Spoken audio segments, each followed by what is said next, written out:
What's up, RotoBallers? Welcome back to the channel. My name is Jorden Hill. Week 10 is set to be a challenge as some of the best players in all of fantasy football are unfortunately on bye. We're going to get through it together though as we break down RotoBaller's consensus half PPR rankings for Sunday and Monday's games. In the process, I'll talk in more detail about the players that stand out to me the most. Kicking things off at the quarterback position, for the first time this season, we have Kyler Murray coming in at number 12. It's been a while since we've seen Murray play, so just in case you forgot, he was a top 10 fantasy QB in each of his first 3 seasons, and he scored as the QB7 in fantasy points per game in 2022. Murray could be a bit rusty, and it might take some time before we see him have a lot of rushing production, but he has a great matchup to get back in the swing of things against the Atlanta Falcons, who allow the 9th most fantasy points per game to opposing quarterbacks. That being said, you can have confidence starting Kyler right away. Next, up at number 6, we have CJ Stroud. Stroud has had an incredible rookie season, and he made history last week with 470 yards and 5 touchdowns in a thrilling victory against the Bucs. His matchup this week isn't quite as good, but the Bengals still rank in the bottom half of defenses against fantasy QBs. You might want to monitor the health of Nico Collins, who didn't practice on Thursday due to a calf injury. But if the Texans are at full strength, this contest has the potential to turn into a shootout, so both Stroud and Burrow should be locked in as top 12 options. Up one spot at number 5, we have Dak Prescott. Prescott has been a top 3 fantasy QB in 3 straight games, but he faces the Giants this week. The Giants are a train wreck right now, but their pass defense has actually been pretty decent. Remember back in week 1 when the Cowboys beat New York 40-0?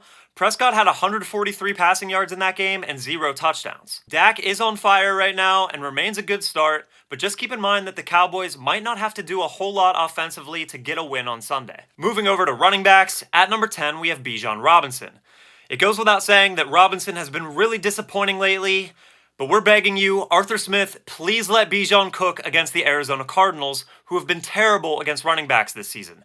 This is the team that just surrendered 80 yards and 3 touchdowns to Gus Edwards in Week 8. I think you can feel pretty good about starting Bijan in this matchup, and with all the scrutiny in the media about his lack of goal line opportunities, let's hope Robinson gets a few in this one. Coming in at number 7 is Josh Jacobs. Jacobs currently has the most touches in the NFL at the running back position.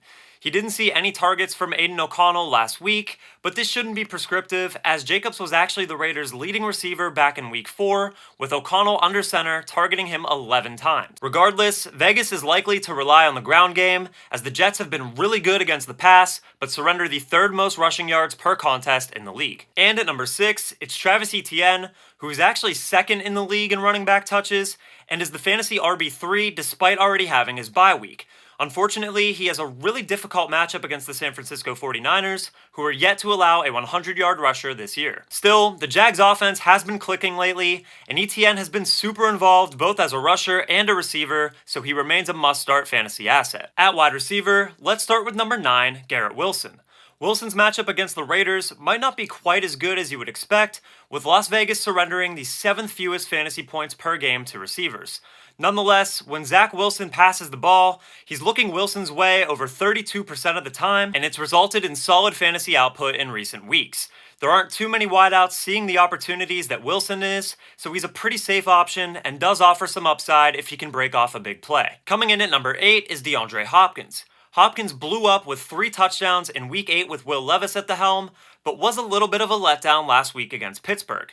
Still, he had 11 targets and should bounce back on Sunday against Tampa Bay. The Buccaneers were absolutely destroyed by Texans wide receivers last week, but they were actually allowing the 9th most fantasy points per game to receivers heading into Week 9, so Hopkins should be viewed as a smash play. And at number 6, we have Chris Olave. Olave's been somewhat inconsistent in his 2nd season, but he's still the wide receiver 19 in half PPR and is by far the most targeted player on the Saints. He gets a dream matchup this week against the Minnesota Vikings, who've allowed the 2nd most receptions and 5th most receiving yards to opposing wideouts. The Saints average about 240 passing yards per game, and because Minnesota has been solid against the run, Olave should manage another quality performance. With Travis Kelce on bye, I actually find that our tight end rankings are most interesting towards the top. That being said, let's start with number 5, TJ Hawkinson. We just talked about this matchup with Chris Olave, and on the other side of the ball, the Saints defense has been really solid this year, and they rank amongst the top 12 most difficult opponents against fantasy tight ends. It seems highly unlikely that Justin Jefferson returns this week, so Hawkinson should still get a lot of volume from quarterback Josh Dobbs, who loves to target the tight end position. Moving up one spot to number 4, we have Dalton Schultz. We talked about this matchup earlier when discussing CJ Stroud, and although the Bengals have been pretty stout against receivers, they surrender the most fantasy points per game to tight ends. Schultz is a must-start in this matchup either way, but his ceiling will be even higher if Nico Collins is inactive. And finally, at number 1, you might be surprised to see Sam Laporta. The rookie has amassed 59 targets already from Jared Goff. That's 4th amongst all tight ends. He'll be returning from a bye to face the LA Chargers, who rank 27th against the position. This matchup also has the highest projected point total of the week, with the over-under set at 48.5, so Laporta should be heavily involved in a possible shootout. Hope you guys enjoyed. Feel free to drop your start-sit questions for Week 10 in the comments section down below.